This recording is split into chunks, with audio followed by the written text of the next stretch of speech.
Mucho gusto, el gusto es mío. Encantado. Había un momento delicado porque sobre todo, digamos que no estás preparado para afrontar lo que después se va sucediendo. Es decir, en la universidad estudiamos las cuestiones desde un punto de vista teórico, totalmente académico, y luego nos encontramos con la realidad. La realidad es en el sentido que, por ejemplo, estamos viendo un contexto económico en el que Estados Unidos presenta unos datos macroeconómicos extremadamente buenos.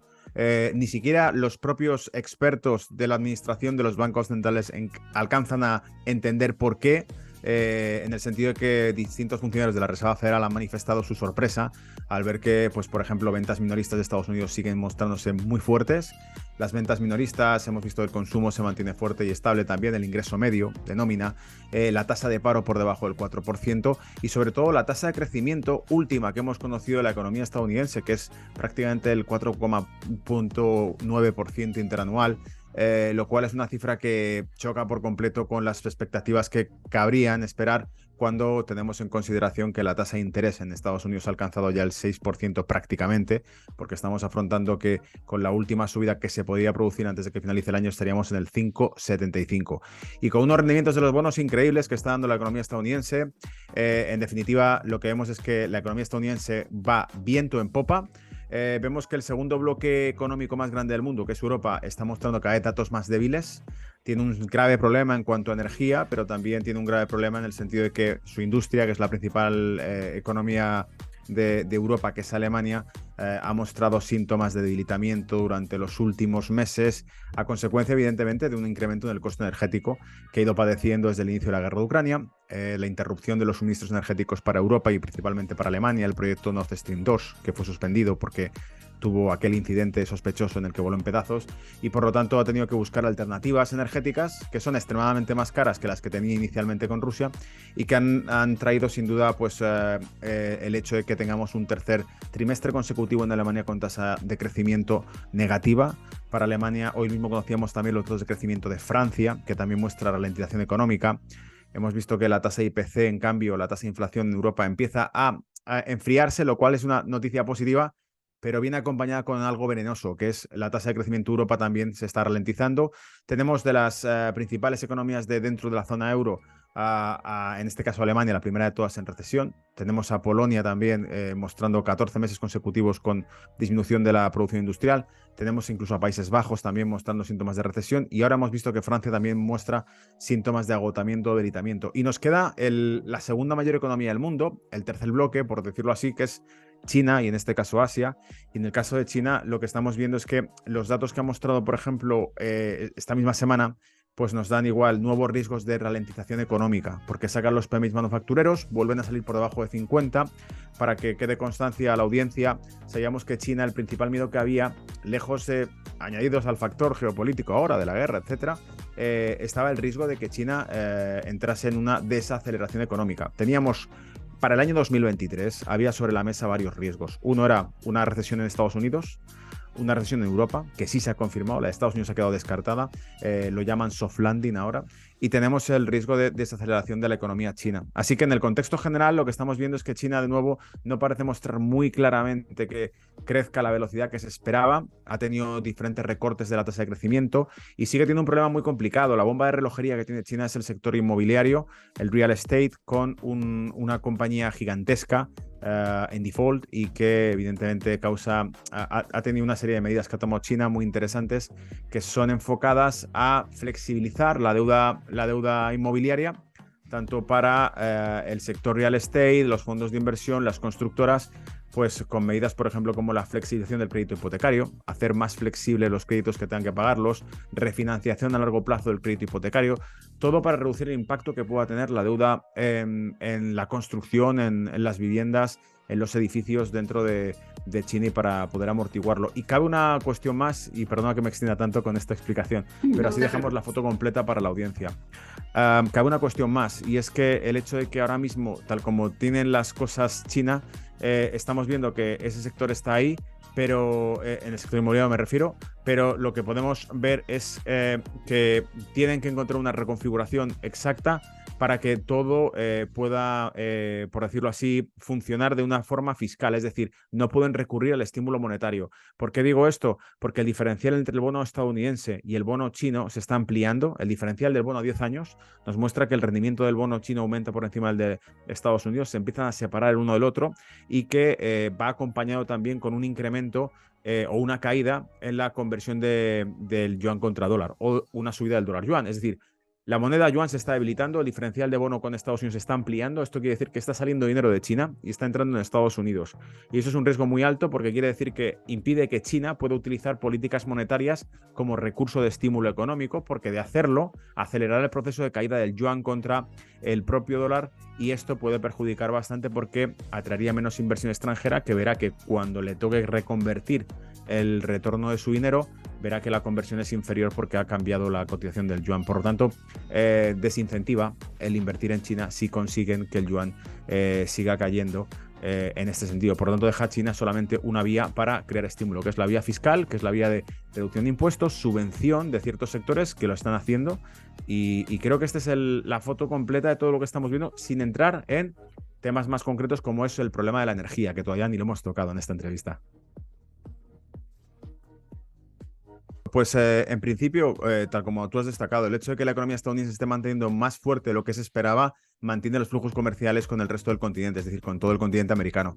Por eso que la economía estadounidense funcione bien y mantenga buenos datos, por ejemplo, de consumo, significa que entonces las transacciones que realizan, la actividad comercial y de servicios que realiza con el resto del continente se pueda mantener. Así que las expectativas de crecimiento de América Latina en este caso se suavizan, es decir, no sufren tanta volatilidad como cabría esperar en caso de una recesión por parte de Estados Unidos.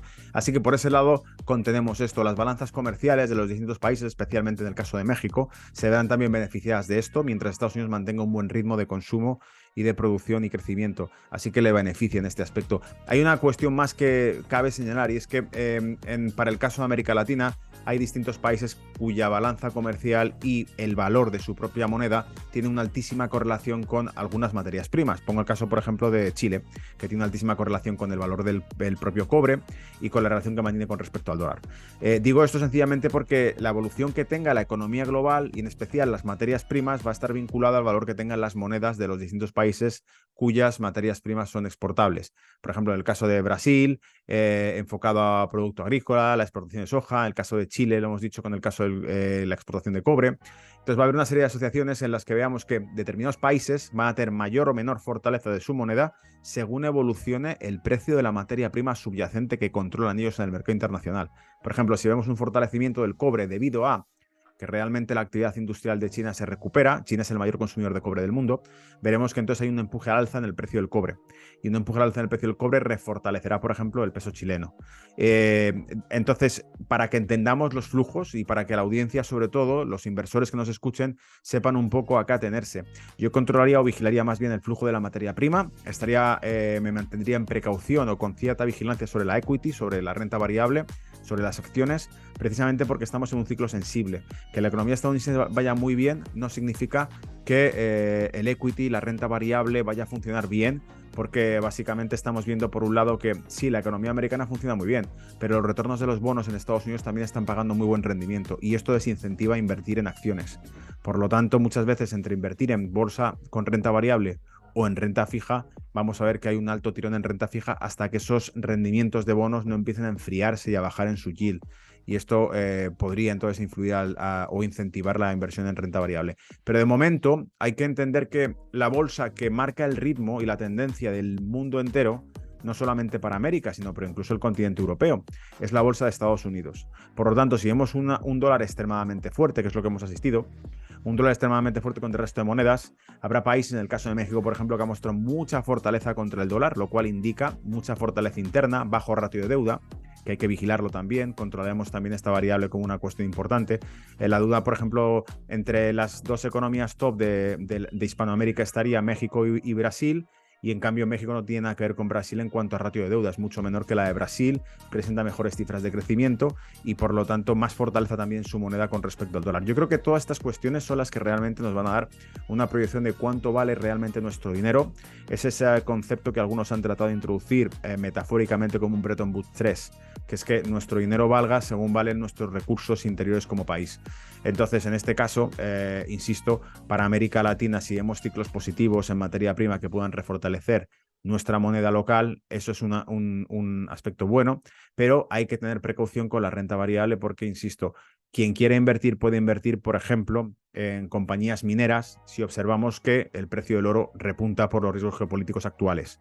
Quien quiere invertir, por ejemplo, en compañías puede invertir en compañías gasísticas o del sector de la energía porque vemos un comportamiento alcista en la materia prima en cuanto a petróleo y gas, por la escasez misma del gas o del petróleo. Entonces, son ideas que estoy dando casi a modo de tormenta de ideas para los inversores, pero que principalmente les dice una cuestión clara. Precaución con la renta variable, a menos que sea una cuestión estratégica, que es enfocarnos en ETFs o en acciones que estén vinculadas con aquellos activos que sí creemos que pueden subir, que son precisamente los activos de materia prima que suelen estar relacionados con ciclos globales de riesgo. Por ejemplo, pues eso, esta guerra que estamos viendo en Oriente Medio, que parece estar escalando, y sobre todo, y cabe resaltar, y con esto termino, el tema de que la energía está subiendo no solamente por el riesgo geopolítico. Alguno puede pensar, bueno, ¿y qué pasa si al final se llega a algún tipo de acuerdo de alto el fuego en el conflicto entre Israel y Gaza? Pues probablemente no cambie tampoco el escenario energético. Sigue siendo un escenario energético hiperinflacionista o alcista, porque antes de que se produjese el ataque de Gaza a Israel el 7 de octubre, la misma semana antes, 23 de septiembre, hubo un alza brutal en el precio del crudo que lo llevó hasta $95 el barril Brent, y se produjo básicamente por el anuncio de Rusia y de Arabia Saudita de que van a seguir contrayendo la oferta de crudo a nivel global. Por lo tanto, mientras tengamos una guerra energética encubierta, que es lo que está ocurriendo realmente, Estados Unidos está tratando de mantener bajos los precios del crudo quemando sus reservas energéticas. Las reservas estratégicas de crudo están llegando a mínimos de 10 años que no se habían visto nunca, mientras que tenemos a Rusia y Arabia Saudita jugando en un bando contrario en el que pretenden contener la oferta de crudo y hacer que el precio se dispare al alza, que es lo que ha ocurrido durante los últimos meses y desde la primavera prácticamente. Entonces, en este contexto hay que vigilar muy de cerca la energía y la materia prima también. Lo que tratamos de hacer nosotros es dar acceso absolutamente a todos los mercados. Lo que solemos decir es que somos una plataforma multiactivos. Esto quiere decir que importa poco lo que haga el mercado. Lo que tenemos que hacer es estar posicionados en aquellos que van a poder subir o que van a poder bajar. Es decir, somos lo que se suele llamar bidireccionales. Bidireccionales quiere decir que no estamos dentro de una estrategia básica en la que se trate de buy and hold, comprar y esperar a que algo suba, sino que incluso en contextos en los que detectamos alto riesgo, podemos empezar a buscar estrategias que nos permitan ganar rentabilidad incluso en escenarios negativos. Es decir, tradicionalmente el inversor normal, el conservador, suele comprar y esperar a que un activo suba de precio. Pero cuando se sofistica un poco más, lo que se da cuenta es que puede utilizar todo tipo de activos que le permitan incluso vender, haciendo que la rentabilidad aumente si cae el mercado. Esto puede ser desde el punto de vista especulativo, es decir, que directamente queramos especular con movimientos bajistas en el mercado, o puede ser desde el punto de vista protector, es decir, que tengamos una cartera de inversión formada por X compañías, tengamos miedo de que realmente venga un ciclo negativo de bolsa que nos ponga en un año o año y medio de caídas en el largo plazo, y digamos, ¿y qué hacemos entonces? Pues hay muchas opciones que se pueden aplicar. Por ejemplo, utilizar determinados activos que podemos vender sobre una cesta concreta. Por ejemplo, un contrato de Standard & Poor's lo que nos cubriría serían prácticamente todos los activos de la bolsa norteamericana. Un contrato sobre Nasdaq 100 nos cubriría casi todos los activos que tengamos en compañías tecnológicas. Si yo soy un inversor que mantengo X acciones de Apple, de Microsoft y de otras tantas, probablemente un contrato bajista sobre Nasdaq me cubre los riesgos de que las caídas puedan producirme pérdidas en la cartera, que lo harán sin duda, pero se verán compensadas por las ganancias que me generan los contratos bajistas que tenga. Por lo tanto, como digo, cuando utilizamos ATFX, el objetivo que tiene es ser una plataforma multiactivo que nos permita estar operando, por ejemplo, desde materia prima, negociando en oro, desde sectorial, utilizando un ETF sobre tecnológicas, un ETF sobre países emergentes, un ETF sobre compañías asiáticas, de repente una cobertura sobre el euro contra el dólar o viceversa, de repente tomar contratos en crudo, compañías mineras. Tenemos desde ETFs que serían como paquetes o fondos, carteras ya creadas, prediseñadas, por sus propias compañías gestoras. Nosotros creamos activos sintéticos que replican esa cotización, hasta activos en particular. Alguien quiere operar sobre acciones, por ejemplo, pues puede irse y comprar las acciones a través del banco o de cualquier corredor bursátil, o puede utilizar la plataforma de ETFX para comprar un contrato CFD sobre ese tipo de acciones, o venderlo si cree que las compañías van a caer. Entonces, da mucha más flexibilidad a la hora de maniobrar. Por decirlo de una manera mucho más resumida y sintética, lo que solemos decir es que uno podría llevar una serie de estrategias más sofisticadas si entrase en un hedge fund, en un fondo sofisticado de inversión. Eso es una cuestión. O uno podría crearse su propio hedge fund a través de este tipo de plataformas, diseñándolo por su propia cuenta, con una cuenta que le dé acceso a todos estos instrumentos, claro. La primera sería esperar un dólar fuerte. Pese a que todo el mundo opina lo contrario, creo que los datos que están sorprendiendo al mundo con este dólar, con Estados Unidos subiendo, con una economía que todavía muestra datos positivos, nos hace pensar que probablemente las expectativas es que la política de la Reserva Federal siga siendo una política dura que mantenga el dólar caro. Eso unido a que tengan que seguir regulando o normalizando su balance, el balance de la Reserva Federal. Cuanto más reduzcan el balance, más escaso va a ser el dólar y por lo tanto más va a valer. Pero si a esto le añadimos también que lo que hemos observado durante las últimas semanas es que los eventos de riesgo geopolítico, lejos de atraer flujos de capital hacia, por ejemplo, el yen, que era una moneda de reserva, una moneda tradicionalmente muy conservadora en la que el inversor internacional solía introducirse cuando veía riesgos o miedos. Hemos visto años pasados en los que incluso ensayos de misiles nucleares por parte de Corea del Norte hacían que, al sobrevolar incluso por encima de Japón y estar cercanos a Japón, encima subía el valor del yen, disminuía la cotización dólar-yen, seguía sirviendo como activo de refugio, y eso no está pasando ya. O sea, es decir, ha cambiado por completo la tendencia. Lo que vemos es que el yen, por ejemplo, ya no es antídoto para el riesgo, porque el yen tiene una situación muy peculiar ahora mismo y es una posible cambio en la política monetaria por parte del Bank of Japan que pueda hacer que la política de Japón se tenga que regularizar, y por lo tanto, de momento la tendencia general es una subida bastante fuerte del dólar sobre el yen. Y esto lo que hace es que eso, añadido a los rendimientos de los bonos estadounidenses, que están en torno a las zonas en las que están en los 90, hemos visto incluso un bono a 10 años que superaba el 5% de retorno, cosa que nadie esperaba ver durante los últimos 20 años prácticamente. Hemos visto incluso que el bono a 2 años en Estados Unidos te pagaba más del 5% de retorno. Con todas estas características, y teniendo en cuenta que Estados Unidos crece, tiene una tasa de paro por debajo del 4%, se convierte en el activo más atractivo. Por lo tanto, creo que los flujos de capital van a seguir fluyendo hacia el dólar, sea por la vía que sea, ya sea comprar bono, ya sea invertir directamente en la renta variable de Estados Unidos. Pero lo cierto es que si el dólar va a seguir siendo fuerte, y lo está haciendo, ha superado los máximos del año, y el año pasado el dólar machacó, aplastó a todas las divisas mundiales.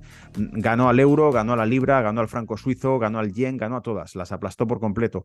Si este panorama se sigue cumpliendo y vemos que Estados Unidos sigue siendo estable, macroeconómicamente hablando, el dólar no va a perder su atractivo. Y si el dólar es atractivo, quiere decir dos cosas clave. Los activos dolarizados van a tender a deflacionarse o permanecer lateralizados, es decir, va a costar que las bolsas suban en Estados Unidos con un dólar extremadamente fuerte. Eso de entrada. Pero también va a hacer que la materia prima se contenga algo. Es decir, no vamos a ver, por ejemplo, un petróleo que suba mucho o un oro que suba mucho si el dólar consigue batir récords. Así que este principal activo que estamos diciendo, la primera estrategia, vigilar de cerca el dólar, nos da de entrada, uno, que tengamos activos en dólares, en principio podría ser una garantía de fortaleza, por eso está fluyendo todo el flujo hacia dólar. Bono americano, bono estadounidense, es principalmente una de las características que estamos viendo, pero en ese contexto las sorpresas serían que, por ejemplo, el oro tampoco pueda llegar muy lejos, porque hemos visto unas subidas muy fuertes del oro recientemente y se está hablando mucho del oro por el riesgo geopolítico. Ha llegado a estar el viernes pasado, por ejemplo, el cierre de la semana anterior, por encima de los $2.000, por el pánico que había una escalada en las tensiones geopolíticas de Oriente Medio. Y sí, bajo esa perspectiva el oro puede subir, pero es incompatible con un dólar fuerte. Por eso digo que el oro, por ejemplo, si lo vemos en zonas de ciertos niveles máximos, quizá podamos ver un enfriamiento durante los próximos meses, si conseguimos que esto, pues evidentemente se vaya desescalando, por decirlo así. La otra estrategia, paradójicamente, es que vigilemos la materia prima. Es decir, la otra estrategia que recomendaría a los inversores es que estén pendientes del crudo, porque la evolución del crudo, más allá incluso de que puedan invertir en el activo crudo como tal, que podría ser interesante, si vemos que el crudo, estaríamos hablando de que si el crudo se disparase por encima de los 93, 92,50 dólares el barril Brent, se podría llegar a 98, incluso por encima de 100 dólares. Y no hay que olvidar que en el año 2011, cuando se iniciaron las primaveras árabes, el crudo sobrepasó los 100 dólares, llegó a estar en 125 dólares por encima de esas cifras y permaneció casi 3 años por encima de los 100 dólares el barril. Entonces, invertir en crudo también podría ser una opción si vemos que el escenario se pone complicado.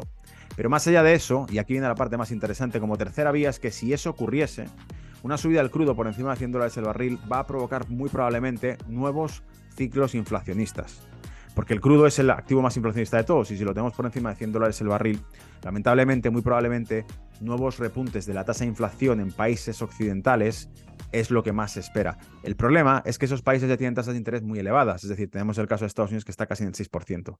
Si el crudo subiese por encima de 100 dólares el barril, si el conflicto de Oriente Medio se complicase más aún, en el caso de Irán, por ejemplo, que amenazó con cerrar el estrecho de Hormuz, de interrumpir las rutas de exportación del crudo Brent. Si eso ocurriese y se dispara el precio del crudo a 150 o 200 dólares el barril, cosa que sería catastrófica, significa que la inflación que va a venir va a ser como un tsunami y esa inflación va a venir a las economías principalmente con tasas de interés muy elevadas, estamos hablando de ese 6%, que podría llegar a obligar a la Reserva Federal a continuar con subidas de interés que llegasen hasta el 8 o incluso 10%, un escenario apocalíptico prácticamente. Y en ese caso, pues lo que veríamos sería más bien refugio en renta fija, porque las correcciones que podría tener las bolsas serían terroríficas. Por eso, evidentemente, refugio en renta fija y refugio en términos activos. Por lo tanto, yo creo que hemos hecho una especie de como de repaso cronológico de lo que estamos viendo, un dólar fuerte. Un escenario potencial que es una subida del precio de la energía y del crudo y también de la materia prima en todos los aspectos. Las rutas de exportación del gas, por ejemplo, que también se están viendo afectadas. Los futuros de gas para Europa están cotizando al alza cada vez más con gaps en la apertura porque se están interrumpiendo las rutas de exportación de gas licuado por el Mediterráneo, por el caso de Egipto, Israel. Entonces, todo esto es este segundo escenario que se está empezando a hacer ahora. Y el tercer escenario sería ese escenario en el que lamentablemente las cosas se compliquen, la energía se dispare y venga una segunda oleada de inflación que ponga todo mucho más complicado, en cuyo caso tenemos que buscar refugios como activos seguros, pues bono americano, renta fija o incluso activos sólidos tipo oro, etcétera. Entonces, bueno, no quiero entrar en particular en ninguna compañía, que decirle a ningún inversor. Pueden contactarnos, incluso pueden asistir a alguna de las sesiones que hacemos en directo, pero sobre todo lo que quiero darle es algo mucho más útil que decirle a una compañía, y es decirle el contexto en general que puede desenvolverse los próximos meses en el mercado para que sepa posicionarse él respecto o teniendo en cuenta este escenario que he planteado, que probablemente sea lo más útil. No, creo que en general hemos tocado el riesgo geopolítico, hemos tocado la política monetaria, hemos tocado también Europa, el tejido económico de Europa, cómo está evolucionando Europa, hemos tocado el tejido económico también de Estados Unidos, Asia, lo hemos mencionado. Quizás si quieres, una de las cosas que podríamos destacar, por ejemplo, es que hay están hablando de tres ejes, de guerra de tres ejes.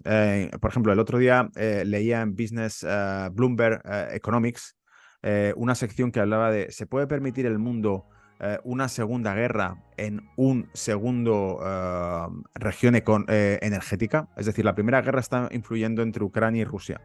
Y Rusia es el principal mayor productor de crudo del mundo. Pero esta segunda guerra afectaría a Oriente Medio. Oriente Medio es el principal productor de crudo del mundo, en este caso Arabia Saudita. Pero claro, con Irán y con otros países que están implicados en esto. Por lo tanto, las relaciones comerciales que hay en Oriente Medio son muy estrechas y están entrecruzadas. Hay una red entera de intereses entrecruzados. Hablo de, por ejemplo, de Emiratos Árabes con pactos comerciales con Israel para nuevas rutas de exportación del crudo. Hablo, por ejemplo, de Irán con pactos comerciales con Siria y con Irak para la exportación también de crudo a través de otros gasoductos. Y todo esto son con gasoductos ya conocidos y ya existentes, refinerías y gasoductos de Israel para el caso de Emiratos Árabes y gasoductos ya existentes de Irak y Siria para el caso de Irán. Por lo tanto, ¿qué quiero decir con esto? Que hay tal cruce de intereses dentro de Oriente Medio que una guerra aquí puede hacer saltar por los aires este tipo de acuerdos y por lo tanto puede afectar sin lugar a dudas de lleno al mercado de energía. Y este serían esas dos regiones que contaba Bloomberg Economics como zonas de riesgo. Pero hay una tercera que no estaba mencionada por ellos y que quiero especular yo con ella. Los paquetes de ayuda que el Congreso de Estados Unidos quiere aprobar, en el concreto la administración de Biden quiere aprobar a nivel militar, son paquetes de ayudas de 3 ejes. Son paquetes de ayudas para el conflicto de Ucrania, son paquetes de ayudas militares para el conflicto de Israel y son paquetes de ayuda para el eje o la seguridad de Asia-Pacífico. Y cuando hablamos del eje y la seguridad de Asia-Pacífico son probablemente paquetes de ayuda que, como ya hemos visto anunciados, son las tensiones entre Filipinas y China en las aguas territoriales, pero sobre todo, la parte más importante de esto, y esta es la que puede hacer tambalearse el mercado mundial, es Taiwán. ¿Y por qué Taiwán? No solamente por una cuestión política, sino porque Taiwán es el principal productor de semiconductores a nivel global y el que puede parar absolutamente toda la carrera tecnológica que estamos viendo. Hemos visto, los que nos escuchan, los inversores que les gustan los mercados y que han seguido todo esto, saben que desde la época de la pandemia, el único sector que se ha mostrado extremadamente fuerte y resistente ha sido el sector tecnológico. Si por alguna razón la financiación del Congreso de Estados Unidos quiere mandar armas también a Taiwán, lo que va a hacer es incrementar mucho la tensión en Taiwán.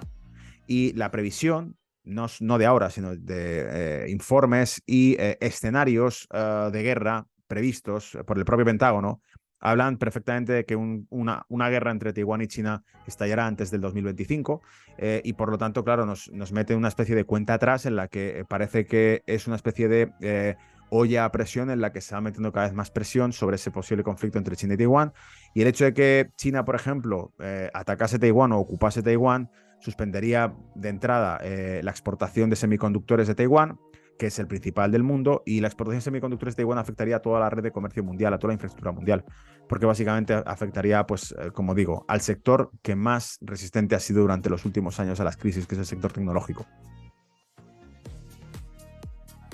Obviamente, pues pueden contactarnos a través de la página web de ITFX, pueden también contactar con mis compañeros a través de la oficina de México, en Plaza de la Reforma, pueden contactarme también mediante el correo electrónico, las redes sociales, me pueden encontrar también en la plataforma de X a través de @GonzaloCanete y en definitiva por múltiples vías preparamos charlas online, hacemos también podcasts, actualizaciones de mercado e incluso webinarios en los que puede asistir gratuitamente la gente y nos pueden preguntar qué tipo de activos quieren. No solo eso, cada mañana solemos hacer un directo de operativa en ATFX Latam, que pueden encontrar el canal en las redes sociales de YouTube, por ejemplo, ATFX Latam. Podrían encontrar ahí perfectamente la transmisión que hacemos en directo para mercado, donde pueden preguntarnos qué tipo de activos quieren ver.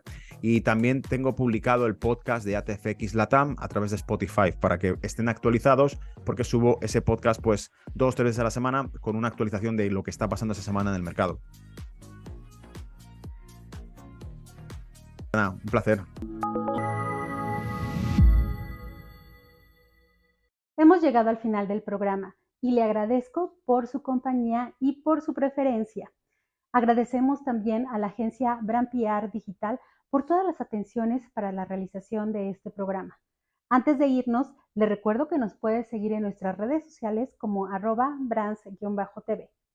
Y nos vemos en la siguiente emisión. Adiós.